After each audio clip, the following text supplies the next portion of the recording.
नमस्कार मंडळी, रोजच्या घरच्या त्याच भाज्या खाऊन जर तुम्हाला कंटाळा आला असेल तर बनवा मेथी मलाई मटर रेस्टॉरंट स्टाईल घरच्या घरी। त्यासाठी सुरुवातीला मेथी स्वच्छ धुवून बारीक चिरून घेतलेली आहे। कढईमध्ये तेल गरम करून त्याच्यामध्ये खडे मसाले, कांदा, काजू, मिरची परतून घेऊन याची पेस्ट तयार करून घ्यायची आहे। त्यानंतर त्याच कढईमध्ये तेल गरम करून आलं लसूण आणि मिरची याची पेस्ट घालून नंतर मेथी घालून घ्यायची आहे।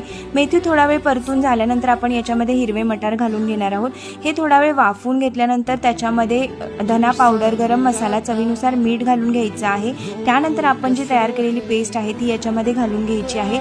लागेल एवढं पाणी आपल्याला याच्यामध्ये घालून घ्यायचं आहे आणि एक वाफ काढायची आहे। त्यानंतर घरातील दुधावरची साय मी याच्यामध्ये फेटून घातलेली आहे। पुन्हा एकदा एक वाफ काढून खाण्यासाठी तयार आहे आपली मेथी मलाई मटर अगदी घरच्या घरी। रेसिपी आवडली असल्यास लाईक नक्की करा। पुन्हा एकदा भेटूया अशा छानशा व्हिडिओमध्ये, तोपर्यंत बाय बाय।